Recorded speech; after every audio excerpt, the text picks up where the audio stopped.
Olá, sejam muito bem-vindas e bem-vindos ao videocast de Forbes Mulher.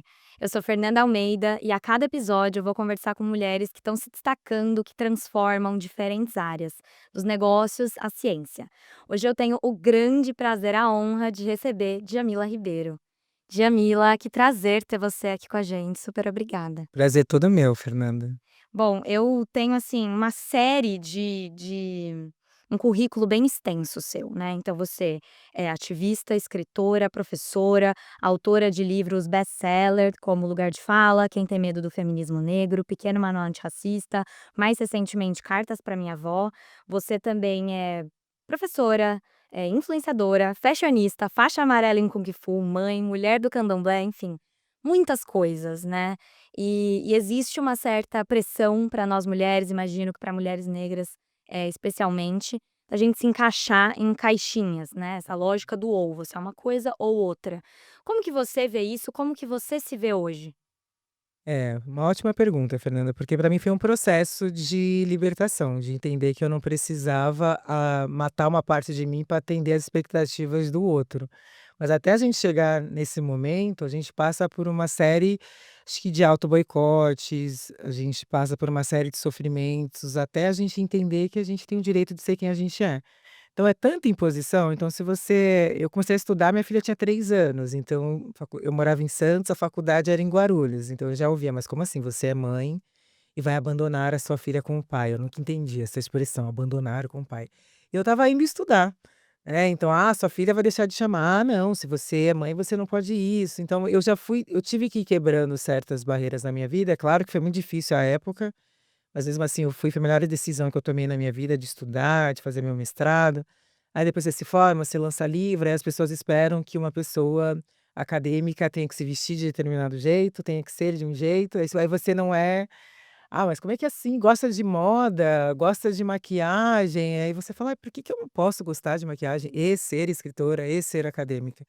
Então, mas eu acho que o candomblé me ajudou muito a me libertar disso, que foi a própria não só o candomblé como religião para mim, mas como uma filosofia, que me ensinou a lógica do "e", porque o ou você tem que ser uma coisa ou outra, e você não se vê como um ser múltiplo e completo, e o candomblé me ensina essa lógica do "e", que como muitas orixás femininas, como Yansan, por exemplo, ela é mãe e vai trabalhar e é protetora, e que eu não precisava, negar quem eu sou. Isso para mim foi um processo imenso de libertação, de poder de assumir isso e de bancar isso, acho que é importante falar. Porque claro que vai ter reação para que a gente volte a ser aquilo que a sociedade espera. E a gente tem que ir se fortalecendo para bancar quem a gente é. E a gente só consegue fazer isso a partir de um profundo olhar para si mesma, de autoconhecimento. Quando você sabe quem você é, você deixa de se incomodar com os barulhos do mundo que tenta impor quem você deve ser. Sim. Você sempre teve essa clareza ou em algum momento, né, enquanto você estava construindo essa carreira acadêmica, você sentiu ali que você precisava, né, se vestir de determinado jeito, falar de determinada maneira? Não, no começo eu super me adequei ao que era imposto, porque você precisa sobreviver dentro daquele meio hostil. Sobretudo porque eu quis estudar também, autoras que não eram consideradas cânones, então a filosofia é uma área muito masculina. Então quando eu quis estudar Simone de Beauvoir, por exemplo, eu ouvi de um professor: "Quem que é a Beauvoir? Ela é a mulher do Sartre?" E é tão filósofa quanto o Sartre. Então, para eu poder sobreviver, eu me adequei totalmente, me vestia, falava, eu fui totalmente formatada, até o momento que eu finalmente entrego minha dissertação de mestrado e foi uma luta para eu poder estudar majoritariamente autoras, filósofas na minha pesquisa, e depois disso para mim foi como soltar uma camisa de força, e encontrar o meu próprio caminho, e dizer: "Eu não sou isso, eu quero poder ser agora quem eu quero ser", mas foi um processo muito doloroso, nem sempre eu pude fazer o que eu quis, ou eu tinha esse entendimento de que era possível. Porque eu acho que muitas vezes o que nos prende é isso, a gente sequer pensar que é possível fazer diferente. Isso que você citou, né, da filosofia, o que que te levou a fazer filosofia? Sua filha era pequena, né, o que que você pensava, assim, você pensava o que que você queria de fato fazer com o mestrado, né, sendo uma filósofa? Eu sempre gostei de filosofia por causa do meu pai. O meu pai, ele foi um homem que não conseguiu concluir os estudos, um trabalhador no Porto de Santos, estivador, e um homem absolutamente culto, um homem que a sociedade ia olhar para ele e não ia imaginar, porque um trabalhador braçal pode ser culto, né, e ele lia muito. Então, meu pai foi essa pessoa que me incentivou a ler, que lia para mim, que me presenteava com livro, e foi a primeira pessoa que me apresentou a filósofos, a livros. E eu sempre gostei, só que como meus pais faleceram muito cedo, né, minha mãe morreu com 51, meu pai com 52 em anos consecutivos, então Você tinha quantos anos? eu tinha 20 e 21. Então eu fiquei com uma ausência muito grande, depois, enfim, eu casei, tive minha filha, e aí você vive muito a vida do companheiro, eu meio que me perdi ali na minha identidade.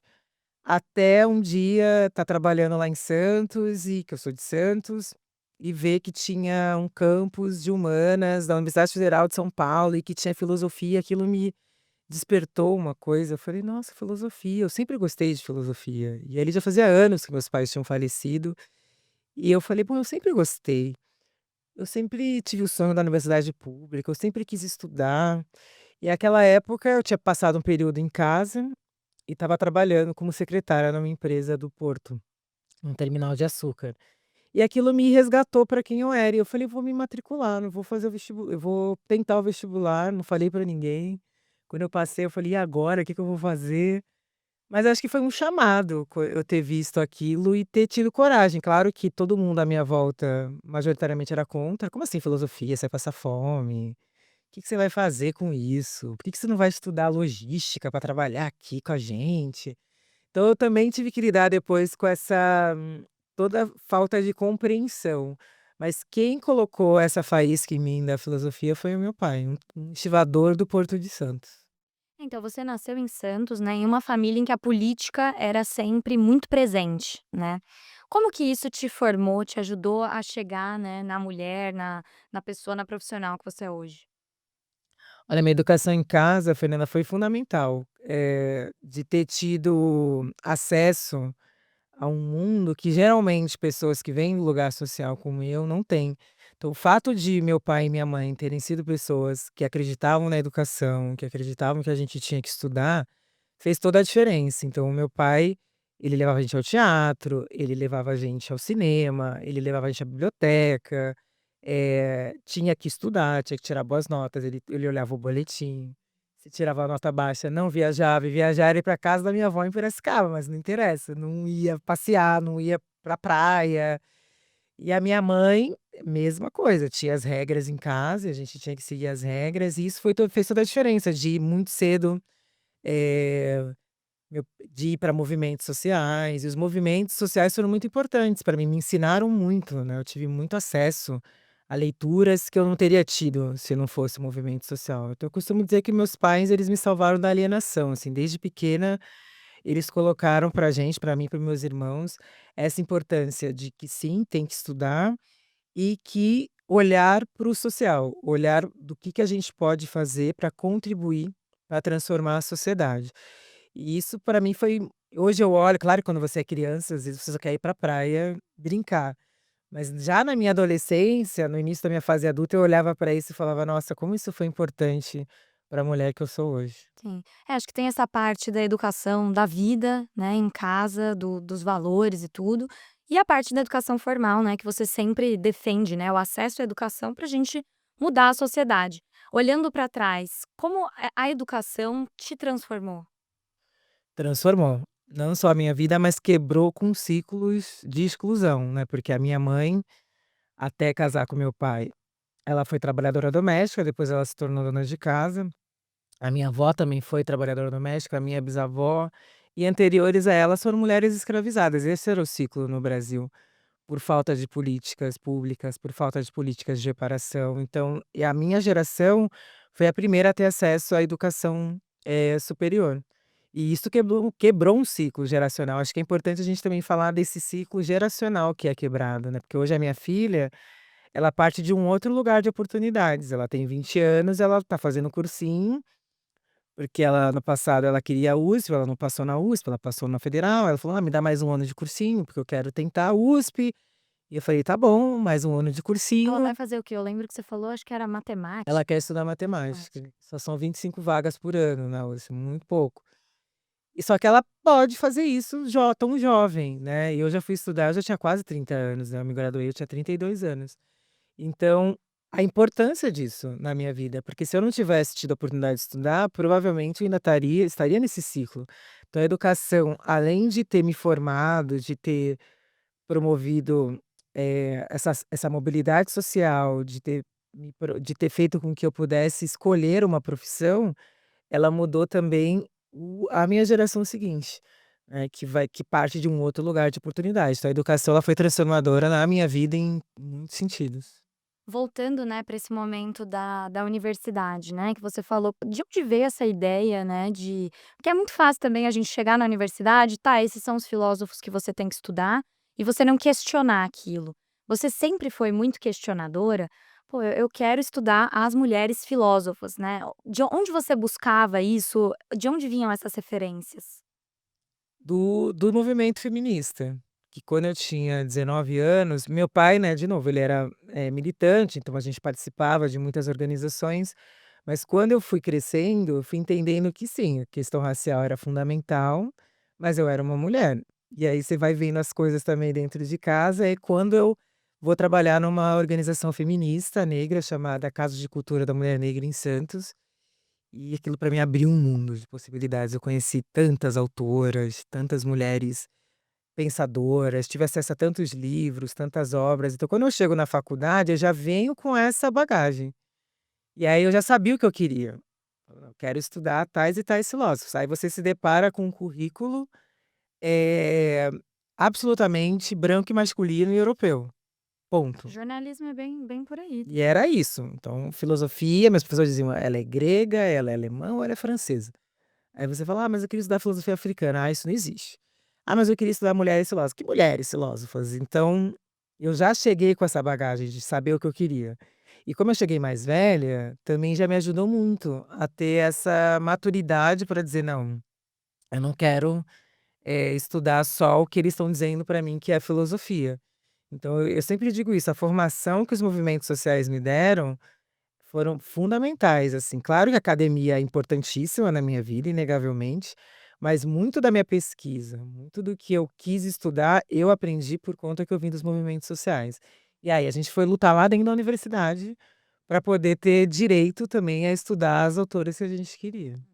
O que que te levou a começar a escrever, né, livros, mas de uma forma que é bem distante, né, da academia, de uma forma didática, porque a academia ela exclui, né, e você não, você optou por escrever de uma forma didática, né, por ampliar esse acesso, né, ao seu pensamento.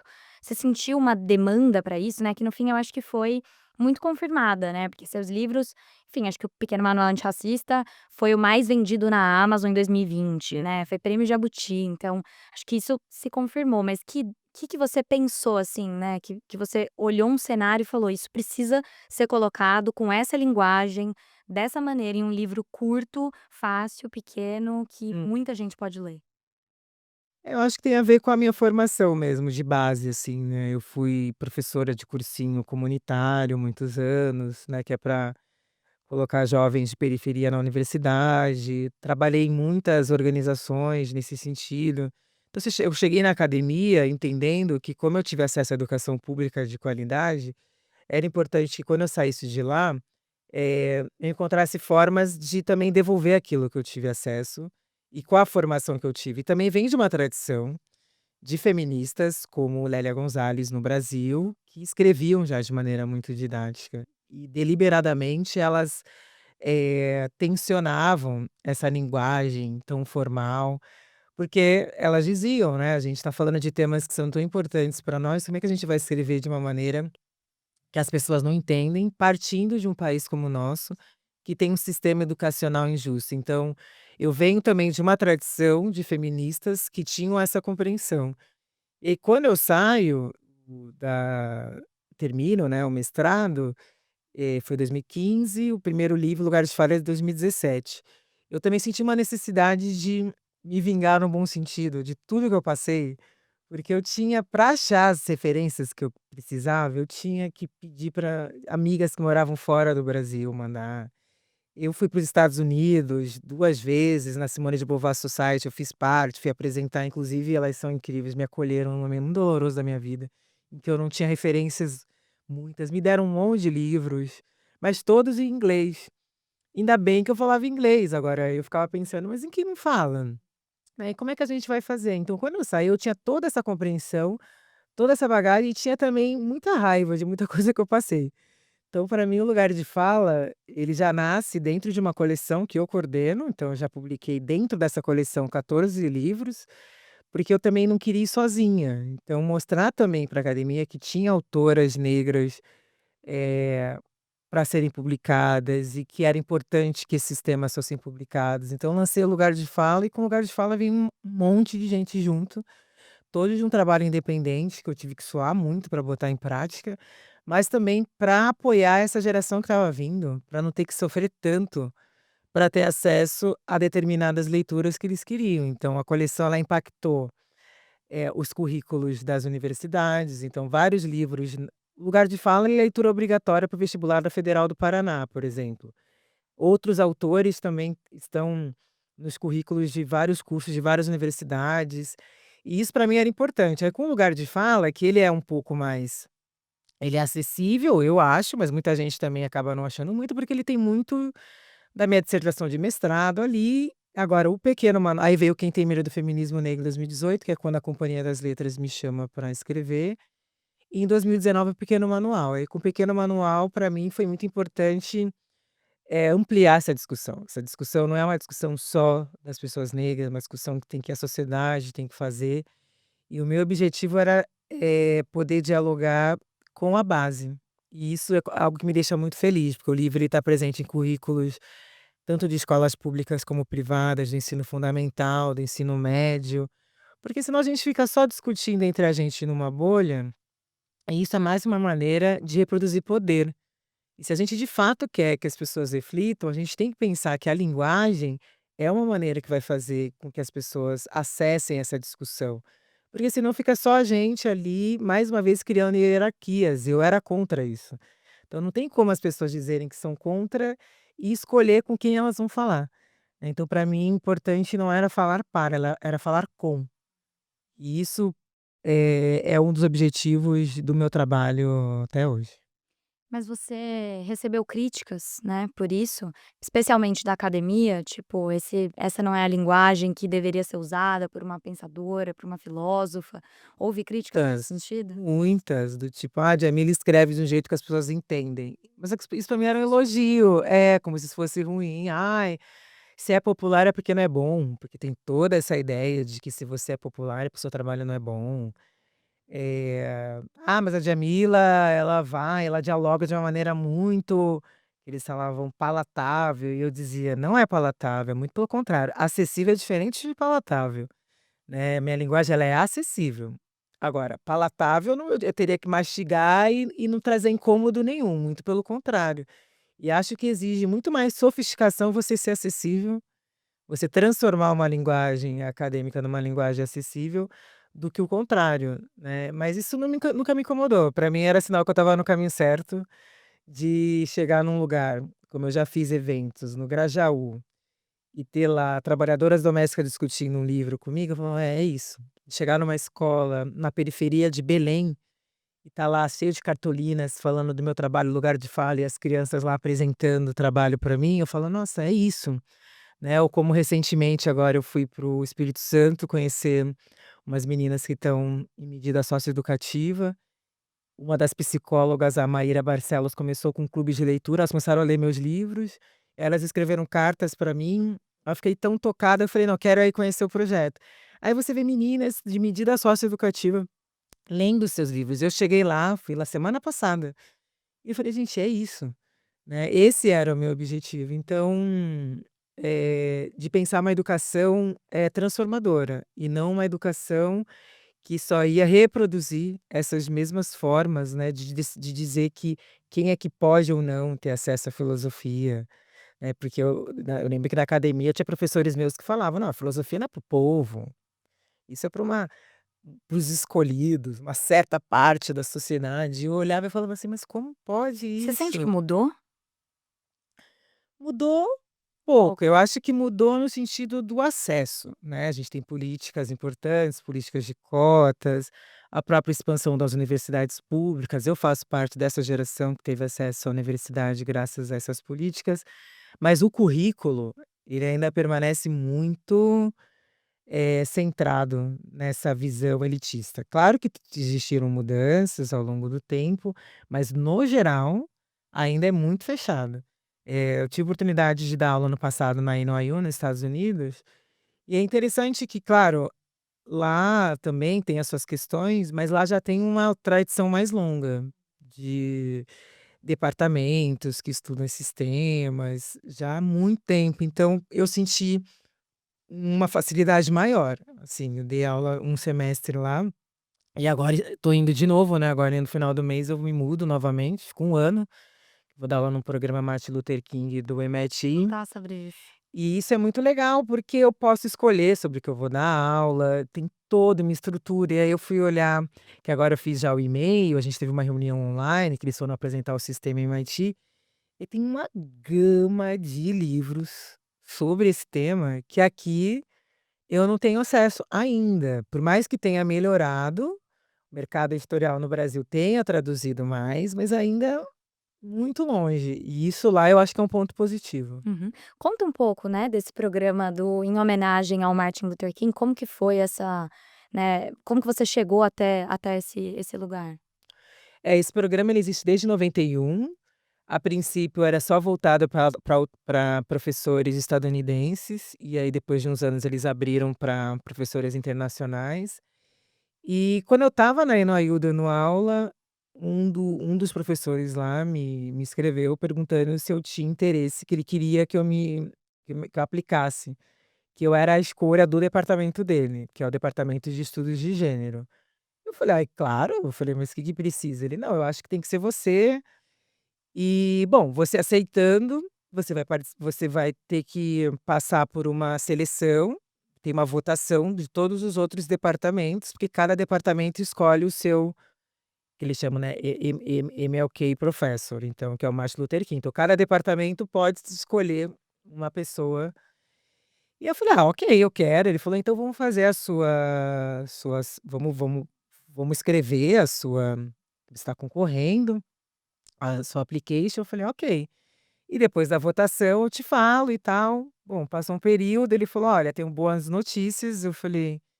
Ele falei: "Ah, quais?". Ele falou: "Bom, o meu departamento te escolheu, só que o de literatura, filosofia e arquitetura e urbanismo decidiram não, ter seleção própria e decidiram apoiar o seu nome. Então você está vindo com 4 departamentos apoiando o seu Uau! nome". E aí eu falei: "Uau, que maravilha". Aí no dia da votação, e aí meu nome foi aceito por unanimidade, aí eu fui a primeira brasileira escolhida para dar aula nesse programa.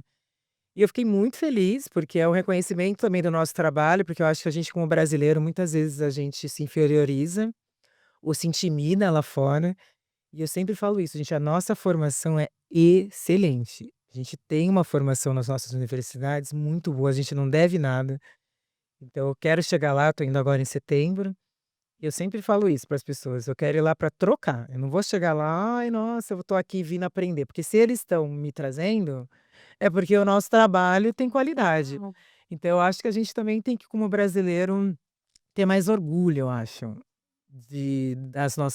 da nossa produção intelectual. A gente tem uma produção intelectual incrível no Brasil, muito vasta.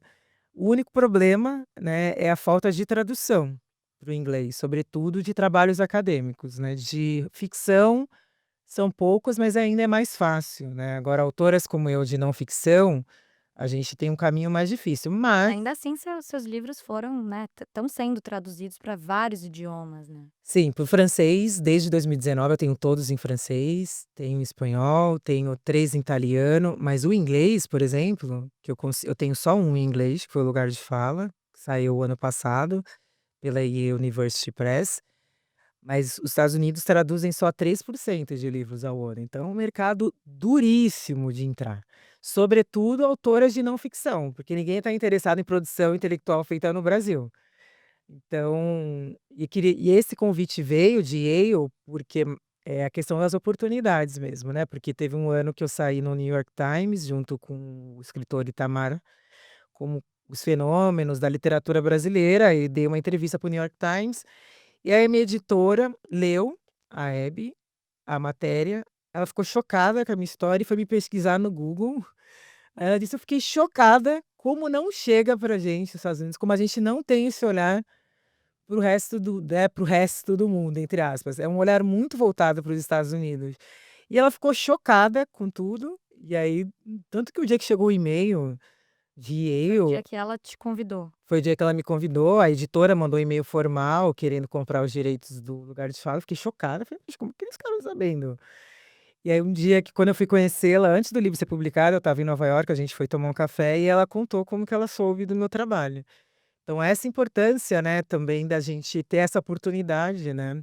E aí eu publiquei o livro ano passado, o que foi ótimo, porque foi bem no momento que eu estava lá dando aula em Nova York, então eu pude viajar pelos Estados Unidos para fazer os lançamentos, fiz em vários estados, e com prefácio da Chimamanda Adichie, eu gosto sempre de falar isso, porque a generosidade, ela muda as vidas. E acho que quando as mulheres fortalecem umas às outras, isso muda as vidas. Da minha vida foram muitas mulheres que me apoiaram, que me deram a mão.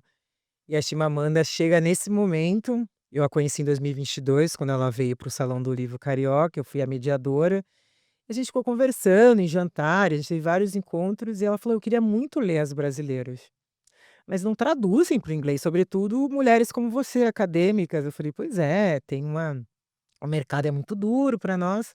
Só que aí eu contei, eu falei: "Ah, mas eu assinei com Yale, em breve vai sair". Ela falou: "Você assinou com Yale? Você sabe que eu estudei em Yale, né, eu fiz meu mestrado lá". Eu falei: "Eu sei". Eu falei: "Eu quero ler seu livro". E aí numa mesa de jantar, ela pega o telefone dela, assim, e fala: "Vamos trocar o WhatsApp". E aí a gente trocou o WhatsApp, depois teve o evento, a gente fez o evento e depois no jantar final que teve, eu estava indo embora, ela me chamou num canto e falou: "Olha, eu quero ajudar no seu livro". Fiquei absolutamente em choque, eu jamais pediria isso pra ela, acho super inconveniente, não pediria. E aí quando o livro estava pra ficar pronto, eu mandei a mensagem pra ela, mandei o livro, e eu nunca vou esquecer dessa data que eu gravei na minha alma e no meu coração. 11 de maio de 2024 ela manda o prefácio. Uau, A minha editora ficou chocada: "Como é que você conhece Chimamanda?" Eu falei: "Pois é, as brasileiras e networking. contatos". E ela foi uma madrinha pra mim, porque eu tenho certeza que as pessoas vão lá, os americanos que não me conhecem, tá lá o livro na livraria, aí tá bem na capa, prefácio de Chimamanda Adichie, isso abre portas, né. Então eu queria mais uma vez reforçar isso, desse poder que existe quando nós mulheres, apoiamos umas às outras. E você imaginava isso? Seja o prefácio da Chimamanda, levar seu livro, para outras línguas, né, não só para o inglês, mas várias outras línguas, vários países, estar aí, como você falou, né, ser leitura obrigatória de vestibular. Você imaginava tudo isso? Olha, Fernanda, não imaginava. Às vezes as pessoas me perguntam, eu falo: "Gente, eu só fui fazendo o que eu acreditava", assim, com muita luta, Tem sonhos que a gente não é capaz nem de imaginar, né. nem de imaginar. O que eu queria era ser uma escritora publicada, né, era isso que eu queria. Mas dessa dimensão toda, não imaginava. E simplesmente fui fazendo, trabalhando naquilo que eu acreditava, publicando outras pessoas também, a partir do meu trabalho também contribuindo. Depois eu lancei um outro selo editorial. Hoje no total são 27 livros publicados sob minha coordenação, de mulheres de vários lugares do Brasil. Então acho que de alguma maneira também esse trabalho coletivo que a gente faz, ele volta pra gente também, né. E isso para mim sempre foi muito importante, de seguir fortalecendo. Agora, o trabalho de tradução para a França, acho importante dizer, eu trabalhei muito por ele, assim, nenhuma tradução minha, Fernanda, veio assim porque tirando Yale, que chegou o e-mail, nenhuma chegou assim: "Ai, vamos lá traduzir". É importante falar Eu isso. tive que lutar muito, assim. Então a coleção, o primeiro a ser traduzido, minha primeira tradução foi O Lugar de Fala, em 2019 para o francês, uma editora independente, a Paula Macaona, que é incrível, responsável aí por publicar muitas autoras brasileiras na França. E eu fui a primeira autora de não ficção que ela publicou. E aí a gente fui em 2019, eu fiz 2 turnês em 2019, em várias cidades da França, na Bélgica, depois fui em maio, depois voltei em 2019, em novembro, com outra autora que a gente tinha publicado da coleção, e aí eu fiz um acordo com a Paula, eu falei: "Olha, todos os livros que eu publicar aqui da coleção, eu vou mandar para você, porque é importante não só internacionalizar o meu trabalho, mas internacionalizar a coleção, o projeto". E ela topou, e nisso já são 8 títulos publicados em francês, e todos os autores vão esse ano, agora vai a Daisy Fatuma, já foi a professora Letícia de transfeminismo, já foi, a Debussy, que escreveu colorismo. Bom, são 8 títulos em francês, e tudo numa parceria do projeto com a Paula. E isso para mim era importante. Na Itália consegui fazer a mesma parceria, então lá já tem publicado eu, a Carla Cotirene e agora o professor Luiz Valério. E assim a gente conseguiu também que vários autores também conseguissem levar o seu pensamento para outros países, né, isso acho que é muito importante de falar também, que mais eu tive que lutar, sentar, "E aí, vamos fazer, vamos trocar", e pega dinheiro de um, pede dinheiro para outro. No começo eu tinha que pedir dinheiro para parceiro para pagar passagem de autor, e assim a gente foi fazendo. Mas é legal você falar isso, né, porque assim como você falou da o que a Chimamanda fez com você, pra você, você tem feito para outros autores daqui. Como que é isso pra você, né, você tá indo e você tá chegando lá, chegou lá e tá levando outros com você. Qual a importância disso? É, eu acho que a importância de a gente nunca chegar sozinha, né, porque sozinha a gente é muito mais fácil de cansar e de desistir. Acho que de mostrar essa força do coletivo, que não se trata só do meu trabalho, mas se trata de visibilizar o trabalho de mulheres, de pessoas negras, de que nós temos capacidade, que o debate não é sobre capacidade, é sobre oportunidades, e quando a gente tem oportunidade, a gente vai lá e consegue mostrar o nosso potencial. Então, para mim, acho que é isso, né, de mostrar essa coletividade, até porque eu fui formada por uma outra coletividade, e eu não cheguei onde eu cheguei sozinha. Então acho que é sempre importante a gente fortalecer esse coletivo e de quando eu chego nos Estados Unidos, as pessoas perguntam, né: "Ah, mas como é que é lá?" Eu falo: "Não, tem várias pessoas no Brasil, assim, tem fulana, tem ciclana, tem beltrana, inclusive você deveria ler não sei quem, não sei quem", aí eles ficam: "Ah, uau!" Eu falo: "É, você vê como tem muito brasileiro bom nessa área. É, a gente pode ser bom no futebol", pelo menos era, né, agora tá meio complicado.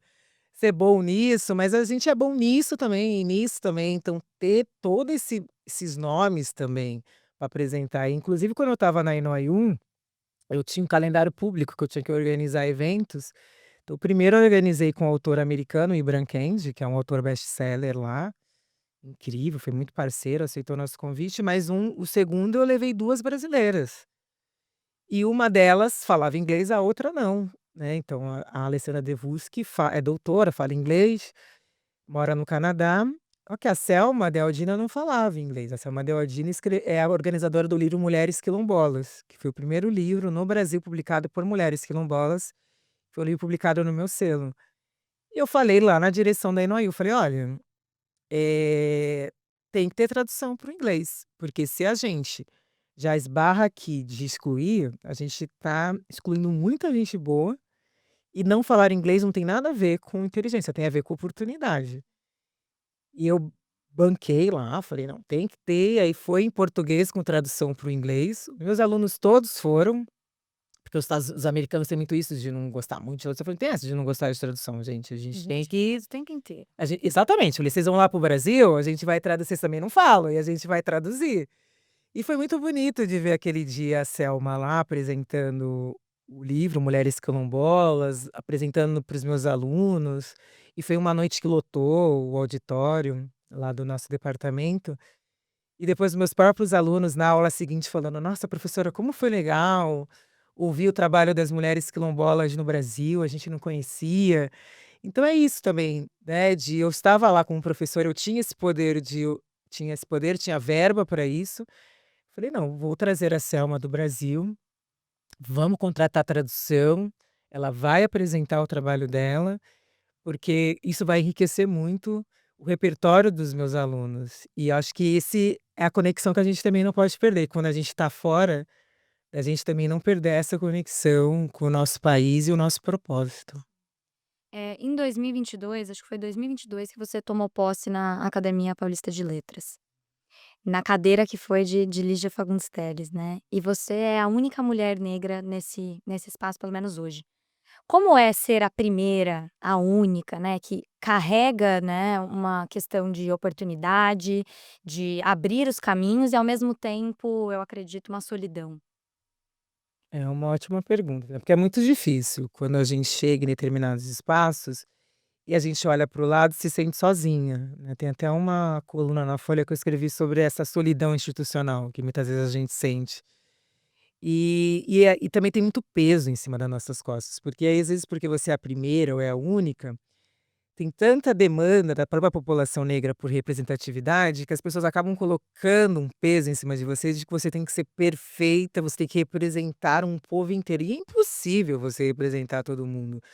Então, no começo, para mim, pesava demais isso, e até eu olhar para mim e falar: "Gente, eu sou humana, eu não tenho que atender às expectativas de ninguém, porque senão, ah, mas ela é assim, ela tinha que ser assim". Ela fala: "Eu entendo que exista essa expectativa justamente porque nós somos poucos, mas gente, eu não posso carregar isso". E ao mesmo tempo, eu acho muito importante falar isso, me faltava repertório para lidar nesses espaços, porque eu não cresci numa família de escritores, de acadêmicos. Então quando eu cheguei na universidade, eu não sabia o que era uma ementa, eu não sabia o que que era fazer um projeto de pesquisa, eu não tinha a mínima noção, eu tive que ir aprendendo. E eu não tinha repertório para lidar também com o fato de ser visível, porque eu não venho de uma família que as pessoas eram visíveis, então eu tive que construir repertório. Então eu também acho muito importante falar isso, e como foi difícil entender, aprender, olhar e observar para poder compreender aquele ambiente que você está chegando. E aí você vai construindo esse repertório, que bom, que fui a primeira em muitas coisas, mas a gente luta para não ser a única. E acho que é por isso que eu tenho esse projeto editorial, mesmo sendo autora best-seller numa grande editora, eu continuo com esse projeto, porque, de novo, eu não quero estar sozinha. Eu quero poder olhar para o lado e ter pessoas que eu possa debater, eu quero olhar para o lado e poder montar uma mesa com várias pessoas que estão discutindo a determinado tema, porque foi muito doloroso para mim nesse processo de entender que eu não tinha que ser, eu não quero ser subalternizada, mas também não quero ser deusa, que eu sou humana, e como humana eu carrego todas as dores, todas as contradições de ser humana, né, que eu não quero que me coloquem em determinados pedestais. Então isso foi uma luta também que eu tive que empenhar, durante esse processo todo. E hoje você é uma das poucas intelectuais brasileiras que tem mais de 1 milhão de seguidores nas redes sociais. Você se vê como uma influenciadora, né, como que você lida com esse espaço que é também, né, como você falou, tem muita cobrança, é um espaço de diálogo, imagino que surjam muitas coisas maravilhosas, né, nesse ambiente digital, mas também em confronto. É outro processo para mim, assim, no começo é muito duro, porque eu tive que lidar com muito ataque, e isso eu acho que é importante de falar, o Brasil é um país muito misógino, racista a gente já sabe, mas acho que é importante falar da misoginia, então quando são mulheres também nesse lugar, porque eu tenho colegas homens negros intelectuais que não sofreram nem de longe o que eu sofri. Então tem muito esse lugar também da gente ser uma mulher nesse espaço, uma mulher que não nega que gosta de moda, uma mulher que chega às vezes maquiada e de salto num evento, as pessoas olham pra sua cara achando que, né, você tá num evento errado.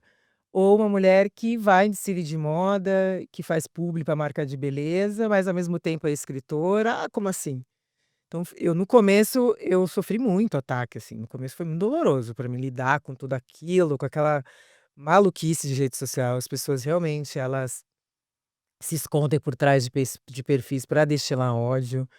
E aí eu brigava muito, discutia muito nas redes sociais, até que, de novo, mulheres mais velhas chegaram pra mim e falaram: "Ó, você precisa parar de ficar brigando, você tá se distraindo, você tá fazendo exatamente o que eles querem, foca em você, vá fazer suas coisas.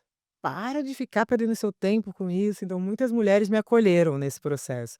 Então hoje eu lido muito bem, hoje eu não dou a mínima, de verdade. Fala: "Ah, estão te xingando", você quer falar: "Ah, ih". Aí no começo, de novo, não tinha repertório, então eu tive que ir me fortalecendo. Eu vi muitas mulheres ao longo desse caminho desistirem. Falei: "Eu não quero mais ser uma pessoa pública, eu não aguento mais essa pressão", e adoeceram. E eu também tive que lidar com essa pressão de: "Ah, você não vai falar sobre isso?" Que tudo você tinha que ser comentarista, de tudo. E aí no começo eu ficava lá, e você fica lá, comentando, comentando. Até um dia eu falei: "Ai, não quero mais". "Por quê?" "Por que não?" "Você vai falar sobre isso?" "Não". Muitas vezes que você tá me pedindo já tem no meu livro, tá, já outras pessoas já falaram, e eu não tenho que ficar comentando tudo. E eu também tive que ir trabalhando esse excesso de rede, hoje eu posto muito menos, até porque eu tenho uma coluna semanal, as pessoas não têm ideia do que é ter uma coluna semanal há 6 anos na Folha de São Paulo, então eu tenho que escrever uma coluna semanal. Eu não vou ficar além de ter a coluna semanal, ter que escrever meus livros, publicar os outros na internet, fazendo vídeos toda hora, porque aconteceu uma coisa, eu tenho que comentar, eu tenho que comentar. Eu falo: "Ai gente, não". Eu tive que também entendendo esse meu limite, porque no começo eu fazia, fazia, isso me drenou muito. Então hoje eu lido muito tranquilamente. Você vai falar sobre isso? Não. Tenho a minha coluna, tô fazendo outras coisas. Se eu achar que eu tenho que comentar, eu vou lá e comento. Se eu achar que eu não tenho que comentar, eu não vou comentar. Mas tudo isso veio com a maturidade, de aprender a lidar e também de entender que muito dos ataques é problema do outro. Esse é o problema dele. Muitas vezes é também a gente tem que assumir isso, existe gente, é inveja mesmo. No Brasil é praticamente criminoso fazer sucesso, ainda mais uma mulher negra fazer sucesso, é como se fosse nossa. E eu lembro uma vez uma coisa, assim, ridícula, assim, eu ganhei uma bolsa de uma grife, eu ganhei a bolsa.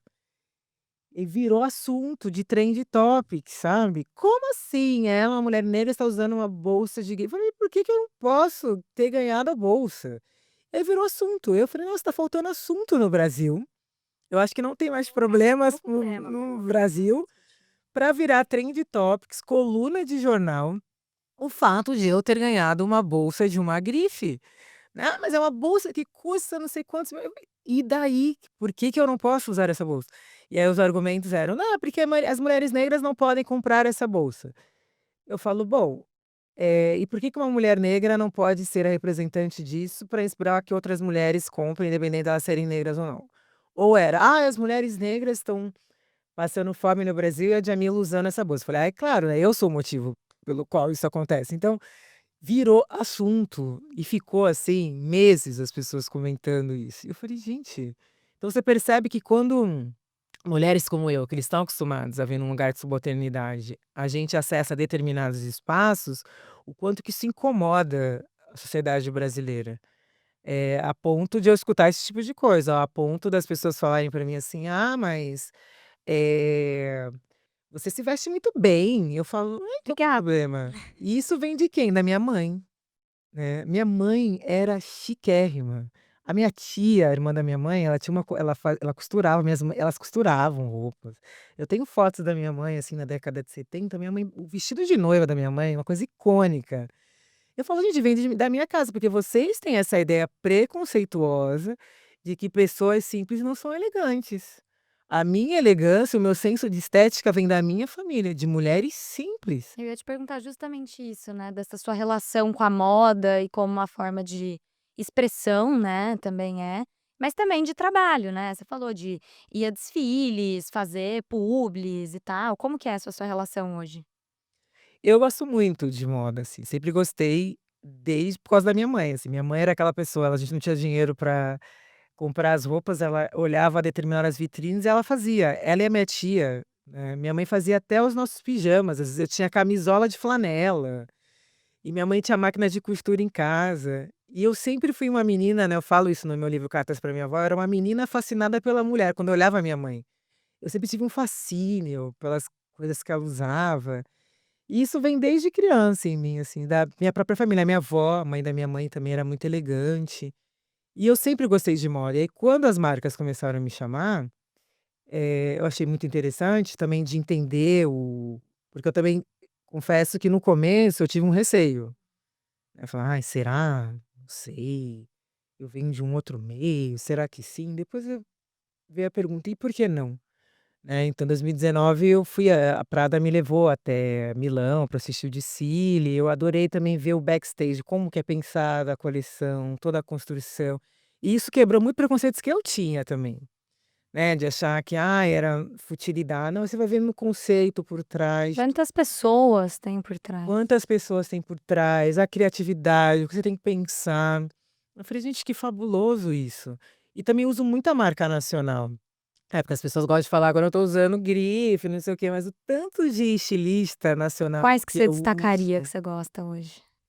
Eu gosto muito, eu nunca usei, mas a gente tá se namorando, eu sigo ela, acho ela incrível, a Angela Brito, acho, adoro a moda dela, a gente agora vai começar a se falar, porque eu acho ela faz uma moda muito elegante, eu fico muito sou muito fascinada pelo que ela faz. Gosto muito do Apartamento 03, já usei muitas vezes. Eh, Gosto muito de Meriage, Animale adoro, sou super, suspeita pra falar, porque sou muito fã, cliente, adoro. Isa Silva, tem muitas marcas nacionais que eu gosto muito e não só marcas que as pessoas conhecem, às vezes eu vou num lugar, tem uma artesã fazendo, eu gostei, eu vou comprar. Eu vou num brechó, adoro brechó, eu sempre vou a brechó comprar casaco, comprar roupa, acho coisas incríveis em brechó. Eu não sou uma pessoa que tem uma coisa: "Ah, eu só uso tal coisa". Se eu gosto, eu vou usar. É uma coisa que eu bati o olho, eu falei: "Nossa, que bonito", não interessa o que é, eu vou comprar e vou gostar. E também tem muito essa coisa de repito muita roupa, dou muita roupa também, não gosto também dessa coisa de consumista, de ter que todo o tempo estar. Então muita e eu faço questão de usar várias roupas em vários eventos públicos diferentes, mas é uma coisa que eu gosto, porque eu acho que você se sentir bem tá diretamente ligada ao fato de como você se expressa, de como você eu fui uma menina que eu demorei para gostar de ser quem eu sou, né. Eu cresci numa sociedade que os meninos na festa junina não queriam dançar comigo: "Eu não vou dançar com você, porque você é preta e que não sei o quê, você é feia". Eu cresci nesse ambiente de demorar para gostar de quem eu sou. Então poder hoje, me expressar através disso, para mim é uma vitória, é uma conquista de uma menina que demorou para se ver como era. Então acho que às vezes as pessoas não entendem e acham que é futilidade. Não, eu estar bem vestida e me sentir bem com isso está diretamente ligada ao meu fortalecimento, ao meu empoderamento como uma mulher negra. Sim, é muito bom você falar isso, né, porque tem a questão da representatividade também, né. Agora a gente começa a ver mulheres influenciadoras negras que têm a as suas bolsas de marca, que estão ali fazendo conteúdo de moda, porque isso ainda é muito difícil da gente ver, né, e a gente agora tá vendo várias despontando ali, sendo realmente, né, atraindo a atenção das marcas. Mas, no meio da sua fala, você falou do Cartas para Minha Avó, né, que é um livro bem diferente dos seus outros, bem mais intimista. O que que te levou a escrever esse livro? Eu costumo dizer que esse livro se impôs a mim, eu não imaginava escrever o Cartas para minha avó, um editor na Companhia das Letras, ele falou: "Ah, a gente precisa fazer um novo livro, o que que você acha de fazer um pequeno manual voltado para crianças?" Eu falei: "Ai não, não sei escrever para criança, acho super difícil, não é minha praia". Ele: "Não, pensa", aí ficou nessa coisa de pensar, e aí veio a pandemia, né, o mundo parou, e eu, aí como todo mundo, tive que ficar dentro de casa. E foi muito importante esse momento de parar, porque eu estava muito num ritmo insano de trabalho, mas assim, é muito Você insano. falando que foi em sei lá quantos eventos em um ano, 174 em 2019, uma loucura, assim, estava num nível de estafa, aí eu falei: "Não, 2020 eu vou parar", que nada, já tinha turnê pra França, na Itália, não sei o quê. Quando veio a pandemia foi um choque, e aí eu falei: "Nossa", e aí eu fui forçado a olhar pra mim. E foi muito importante, a pandemia trouxe muitas tristezas, obviamente, a gente sabe, mas pra mim também foi um momento de ter tempo pra olhar pra mim e falar: "Que eu tô fazendo? Por que eu tô fazendo tanto? Que eu quero provar pra quem? Por que eu tô nesse ritmo maluco, totalmente de autoabandono, fazendo 1 milhão de coisas?" Isso e aí o olhar pra si é sempre importante falar, você não vai só ver coisa bonita, né, você vai ver tudo que tá de errado ali dentro, né. E aí um dia aí eu comecei a feira de novo. Comecei a comprar planta, aí comecei a me conectar com quem eu era, foi muito interessante. E aí um dia eu sentei para escrever, eu falei: "Ah, eu vou tentar escrever alguma coisa". E aí saíram as primeiras 32 páginas do Cartas para Minha Avó. Eu falei: "Gente, foi saindo". Aí eu mandei para o meu editor, ele falou: "Nossa, adorei, continue", e assim foi. Então eu acho que também foi o meu contato de ter parado, olhar para mim, com a minha ancestralidade feminina, com o meu feminino. porque eu tive que elaborar muitas coisas que eu achei que eu tinha elaborado que eu não tinha, e também de colocar a minha mãe nesse lugar de importância que geralmente as pessoas não colocavam e que eu também demorei para colocar. Porque as pessoas falavam para mim: "Ah, você chegou onde você chegou porque, né, o seu pai te incentivou a estudar, te colocou no inglês, te colocou pra jogar xadrez". E eu falava: "Tá aí, mas é minha mãe, né, que cozinha minha comida, lavou meu uniforme, penteou meu cabelo, me ensinou a andar de cabeça erguida, me levou para o candomblé", porque o negócio da espiritualidade vem da minha família, a minha avó materna era benzedeira em Piracicaba. Eu falei: "E a minha mãe?". A minha mãe é tão importante quanto. Por que que vocês não estão vocês tendem a não valorizar esse lugar do cuidado, então se eu andava com o cabelo impecável na infância, tinha uma pessoa ali, e era uma mulher, né. Então esse livro ele é uma homenagem a essa minha ancestralidade feminina, à minha mãe, à minha avó, porque a gente tende a invisibilizar essas mulheres, que são fundamentais na nossa jornada, essas mulheres que cuidam, muitas vezes sem o reconhecimento devido. Então, Cartas para Minha Avó ele estava aqui, eu acho que eu ter parado e ter começado a olhar para mim de volta fez com que esse livro surgisse, assim. Foi muito doloroso escrever, muito difícil, chorei muito, me distanciei muito dele, depois só voltava depois de um mês, entreguei com atraso, porque de fato ainda tinha feridas em mim que eu achava que eu não tinha que ver e com esse livro elas vieram. Então o livro foi um processo de cura para mim também. E eu fico feliz de ver tantas mulheres que me escrevem carta, tá sendo trabalhado nas escolas também, as crianças escrevem cartas para mim, eu acho uma coisa muito fofa, mas como as mulheres, sobretudo, me abordam para falar desse livro. Que máximo isso.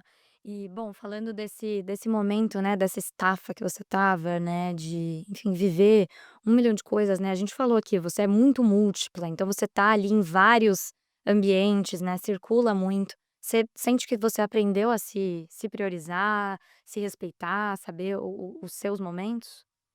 Tô aprendendo cada vez mais, assim, você ter conseguido a faixa amarela no Kung Fu foi um exemplo disso, porque eu comecei em 2019 e aí faz um monte de coisa, 174 eventos. Aí veio a pandemia, e aí eu estava 2019 faixa branca, 2021 fui pra faixa cinza, e aí não conseguia, fazendo 1 milhão de coisas, e esse ano eu falei: "Olha, eu vou passar, eu quero fazer o exame de faixa, chega, eu amo Kung Fu, me faz bem, não marquem nada no meu dia de aula, eu vou começar a aprender a dizer não". E foi maravilhoso, aí quando eu fiz o exame e eu consegui a faixa, foi a felicidade, claro, de ter a faixa, mas também de ter mantido um compromisso comigo mesma, sabe. De primeiro assumir o autoabandono, porque a gente tem que assumir, porque no começo eu estava com raiva do mundo, fiquei ressentida: "Ah, porque eu fiz tanto pelos outros e agora tã-tã-tã". E as pessoas são difíceis nesse meio, você lida com muitas decepções, até o dia que eu parei e falei: "Bom, mas se eu quero fazer, eu que tenho que botar limite.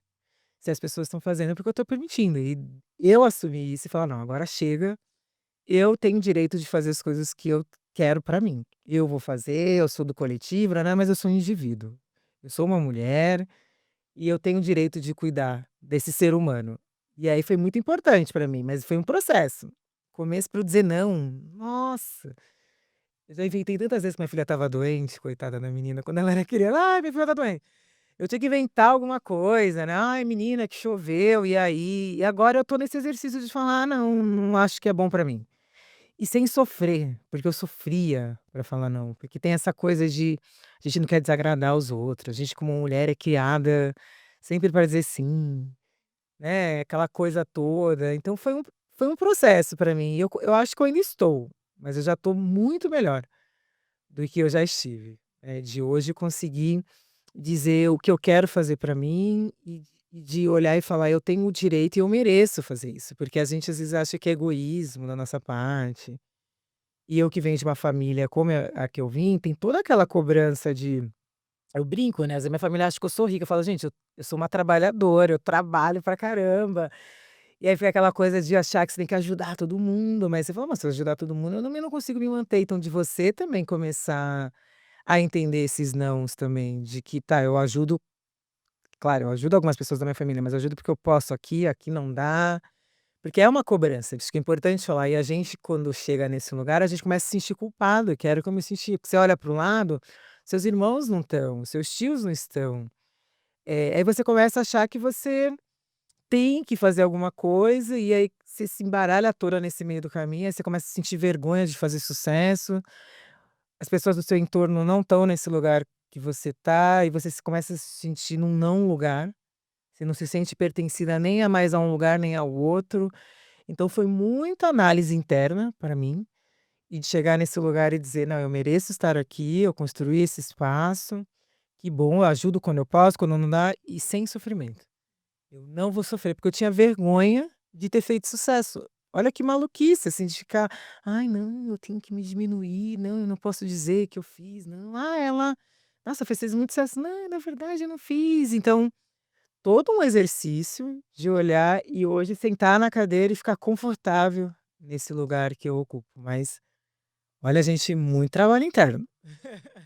Bom, você falou do Kung Fu, né, mas você também medita, né, você é mestre em Reiki, falamos também do Candomblé. Qual que é a sua relação com o esporte, mas principalmente com a espiritualidade? Ela é fundamental, assim, é a dimensão que eu digo que é mais importante na minha vida. Sou uma pessoa que, de fato, eu cuido muito dessa do meu espiritual, porque eu não queria ser uma pessoa que não pudesse elaborar suas dores, e aí, porque você é ferida, você fere os outros, né. Pra mim é muito importante sempre estar em contato com essa dimensão de eu sou do candomblé, é a minha base, desde que eu tenho 8 anos de idade, eu cultuo, eu vou ao terreiro, eu faço as minhas coisas em casa, mas eu costumo dizer que eu sou ecumênica ao mesmo tempo. Então, eu tenho na minha casa, porque eu comecei a fazer ioga, então eu tenho um altar para Shiva e Ganesha. Aí eu tenho um altar para Santa Sara do povo cigano. Fui na festa de Santa Sara em Santos, que é no calendário oficial de Santos. Eu gosto de cristais, eu alinho meu chakra, eu fiz curso de reiki. Porque eu acho que se tudo aí tá aí à nossa disposição, por que que a gente tem que, então eu sou muito aberta e tudo isso me faz muito bem, meditar. Eu sou uma pessoa que nos meus fins de semanas em casa, quando eu tô em casa, eu realmente vou cuidar dos meus altares, eu tenho altar, eu vou cuidar, eu vou rezar, eu vou trocar água, eu vou botar flores, eu vou refletir, eu vou meditar, porque sem isso eu não consigo, fazer tudo que eu faço e sair para o mundo e ter que lidar com as coisas que eu tenho que lidar. E ao mesmo tempo essa relação de gratidão que eu tenho com a espiritualidade, com a minha ancestralidade, de estar sempre alimentando ela. No candomblé a gente aprende isso, a reciprocidade é importante, porque as pessoas só querem pedir. Mas o que você está fazendo em troca?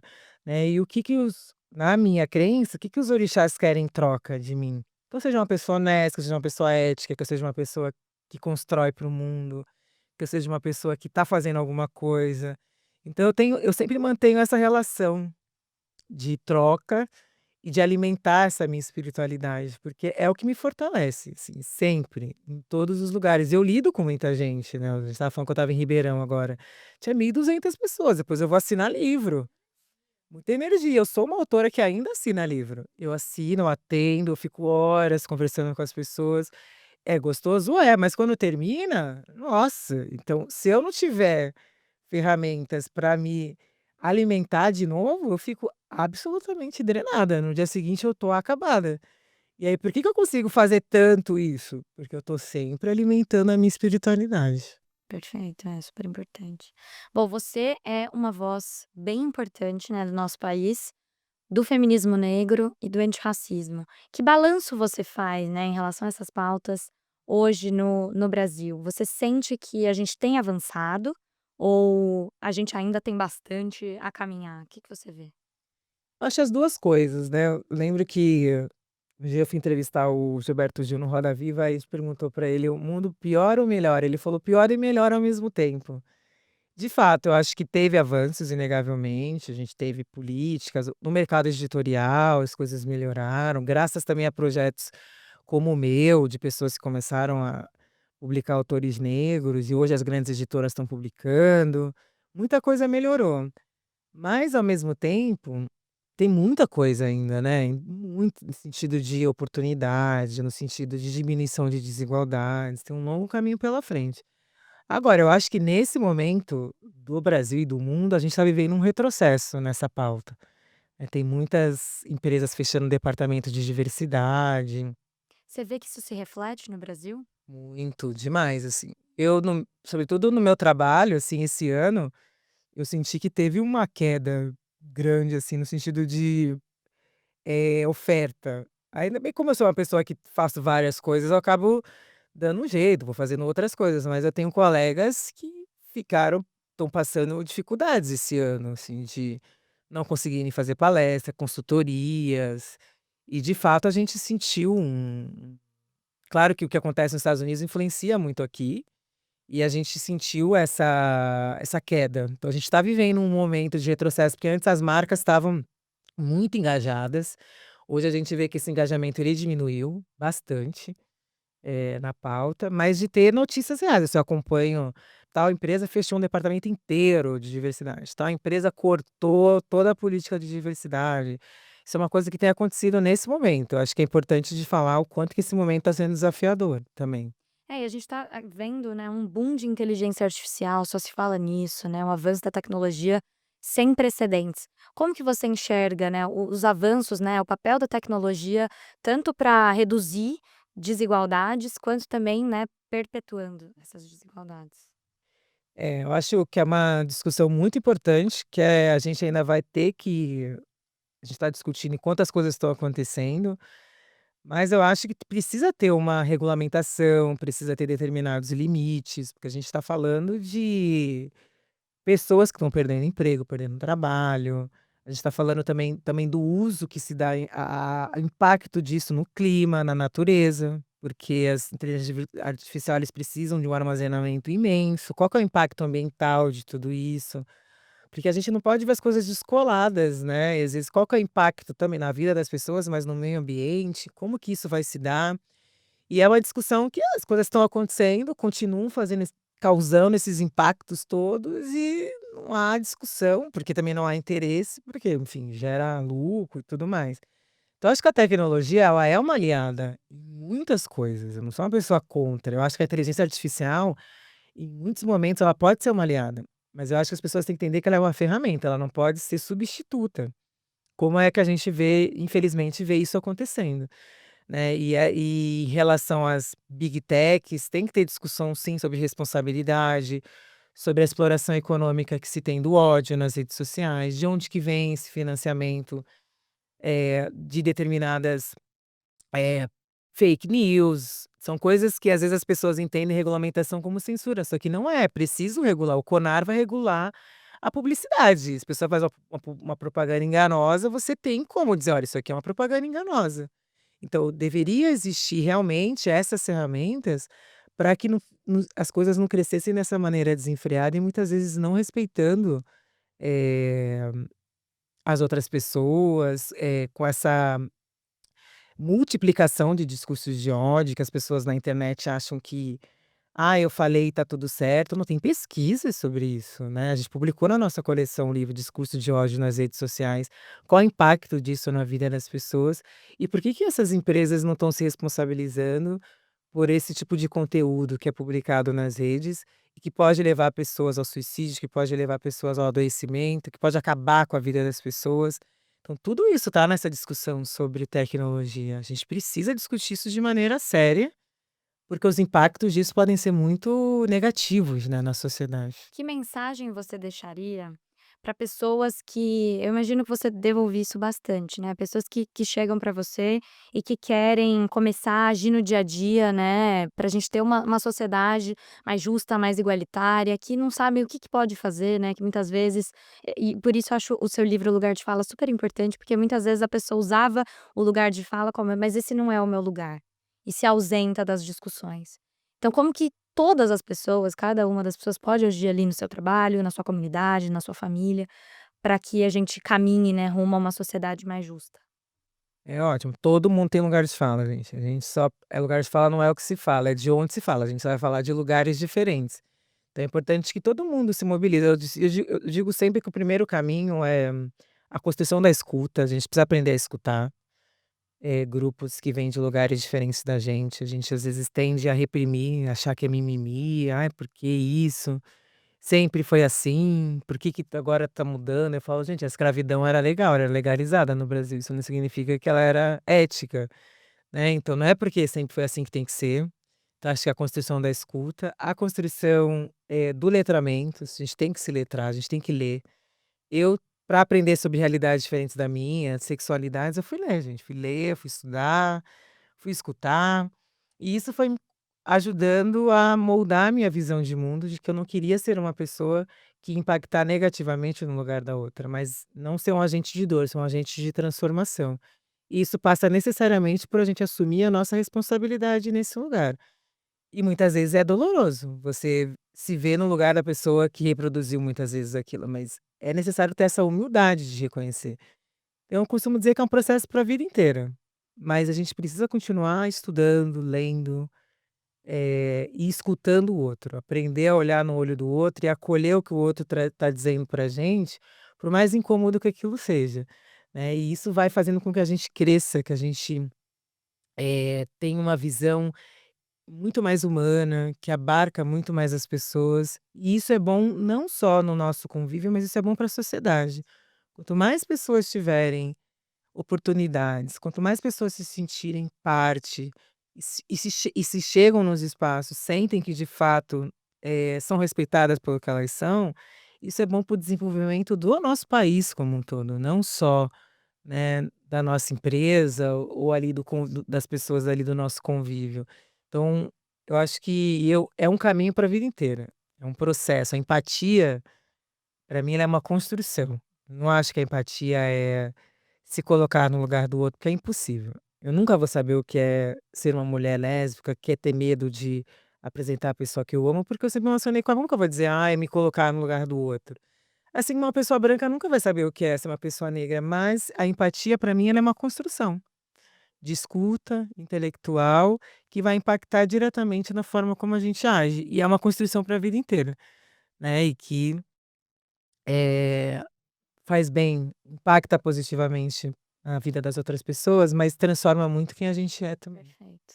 Bom, chegando ao final da nossa conversa, agora eu tenho umas rapidinhas para você. E a primeira delas é: qual que você acha que foi o ponto de virada da sua trajetória? Vários. Mas eu acho quando meus livros começaram a ser traduzidos. Eu acho que a internacionalização das minhas obras me abriu muitas portas, virou muitas chaves. Uhum. Qual você diria que é o seu superpoder, aquela habilidade que te destaca em qualquer sala que você entra? Eu acho que, eu sou uma pessoa que sabe escutar, assim, as pessoas me procuram muito para desabafar, para falar da vida. Eu acho que eu tenho uma boa escuta. Uhum. Um livro ou um filme que você recomendaria para todo mundo? Sempre O Olho Mais Azul de Toni Morrison, meu livro favorito. Maravilha. Um conselho que você daria para a Djamila do início? Não se leva tão a sério, eh, tenha mais leveza e não dê tanta importância para o que os outros falam. Perfeito, né. Um hábito ou um momento do dia que você não abre mão? De meditar. O que que te move? Que me move, eu acho que é esse sentimento de ter vindo de onde eu vim, assim, de saber que hoje eu tô aqui conversando com você, porque muitas pessoas se mobilizaram para que isso acontecesse. Então o que me move é continuar fazendo essa roda girar, para que as outras gerações também continuem tendo oportunidades. Acho que é um sentimento de gratidão, eu diria, a tantas pessoas que lutaram para que eu estivesse aqui hoje. Acho que é a gratidão que me move. Uma mulher que te inspira? Olha, são muitas, muitas, muitas. Mas eu diria hoje, ixi, são tantas mulheres, as mulheres salvaram a minha vida, mas deixa eu ver alguma. A Lélia Gonzalez. Um erro que virou aprendizado? Nossa, que boa pergunta é essa.